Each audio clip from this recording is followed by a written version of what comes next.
ada kekhawatiran kan gitu. Semakin tinggi jabatan seorang suami atau laki-laki itu gampang kegoda harta, tahta, wanita. Begitu dapat harta, dapat tahta, terus wanita. Ya, gimana caranya supaya si laki-laki ini bisa terhindar dari godaan harta, tahta, dan wanita sebagai seorang istri?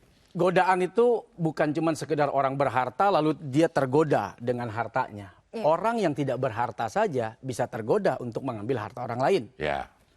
Orang yang tidak punya tahta saja dia bisa tergoda untuk merebut kekuasaan tahta orang lain. Ya. Bahkan orang bisa merebut juga istri orang lain. Ya. Ada istilah kekasih orang lain. Bahwa cobaan, ujian, godaan itu tidak hanya diberikan oleh mereka yang memiliki tiga ini. Udah cantik bininya, cakep, baik, sama keluarga, sama anak. Kok bisa-bisanya? Nah, kan orang begitu tuh. Kok bisa-bisanya dia pergi dengan perempuan lain? Udah cakep, punya harta bagus, udah tinggi jabatannya. Kok bisa-bisanya dia lupa kepada istri yang sudah mendoakannya? Orang diuji itu bukan cuma sebatas saat dia punya harta, tahta, wanita. Bahkan yang tidak punya apa-apa juga sebetulnya diuji oleh Allah Subhanahu wa Ta'ala. Tinggal bagaimana seseorang itu menyikapi ujian. Contoh, ini pilihan sih, sekali lagi ini pilihan. Ada banyak pilihan di dalam agama ini sebagai bentuk pertimbangan kita mau pilih yang mana. Orang yang bersabar dengan suaminya. Kita tahu nih suami modelnya begini nih. Lato-lato. Ya. Lato-lato itu apa sih? Kotak-kotak kemana-mana aja bergerak terus. Ya enggak? Bunyi mulu. Bergerak mulu. Sebel kita kadang-kadang. Ngeliat tingkah lakunya. Sabar. Istri yang sabar terhadap keburukan suaminya. Kata Nabi. Dia bisa dapat pahala seperti pahalanya Asiyah. Istrinya Fir'aun. Yang saat itu diperintah untuk menyembah Fir'aun, tapi dia menolak, lalu kemudian dia dijatuhkan batu sampai wafat meninggal dunia. Tidak perlu merasakan sakit itu, tapi dengan ujian yang mungkin didapat. Tapi sakitnya kan juga di sini, kalau tahu laki-laki itu kan suaminya luka yang tak berdarah. Iya, luka yang tak berdarah. Tapi kan sakit tetap. Tapi kan surga. Balasannya. Pahalanya gede. Balasannya surga ya Ustadz ya. Itu pilihan. Sebagai pertimbangan. Gak apa-apa deh. Ujian ini gue hadepin. Mudah-mudahan pahala yang pernah dijanjikan Nabi gue bisa dapetin. Pilihan buat bersabar. Artinya gini, ada orang-orang yang bahkan tidak mempertimbangkan agama, dia tetap sabar. Pertimbangannya anak.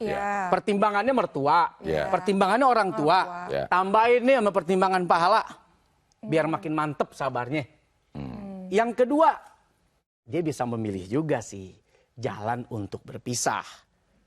Sebab dulu juga ada seorang sahabat perempuan ngadu kepada Nabi untuk meminta cerai atas suaminya.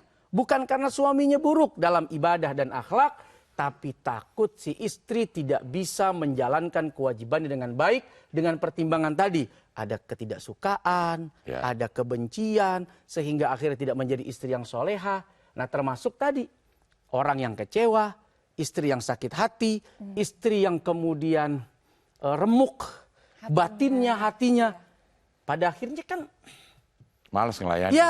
Malas melayani. Akhirnya dosa. Akhirnya jadi dosa. Nggak menghormati. Akhirnya tidak menghormati. Malah nauzubillah min zalik. Dia membalas dengan perlakuan yang sama. Malah jadi dosa lagi.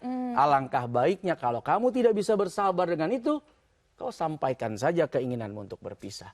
Dan itu pernah terjadi di zaman Nabi SAW. Padahal orang yang dimintai untuk bercerai ini. Itu suaminya bukan orang buruk. Akhlaknya baik. Agamanya bagus. Tapi dia rasanya kayak nggak bisa gitu melayani suaminya dengan baik karena ada kecenderungan perasaan yang nggak deh, gue nggak tahu ngelihat dia tuh gue sebel kesel gitu. Kan ada orang punya sifat begitu. Itu aja masih dibolehkan. Daripada melahirkan kedurhakaan dalam kebersamaan. Oke, baik, ini ada pertanyaan dari hamba Allah nih.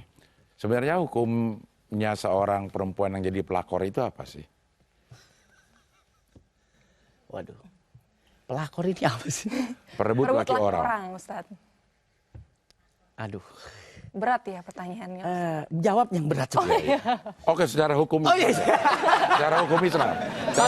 Secara hukum Islam, apakah ada orang yang disebut sebagai perebut laki orang? Saya tidak mau mengatakan bahwa suami yang punya istri 2, Ya, 3, 4, lalu istri kedua, ketiga, empatnya adalah pelakor. pelakor, ya. Karena konotasi pelakor hari ini adalah konotasi yang tidak baik. Tidak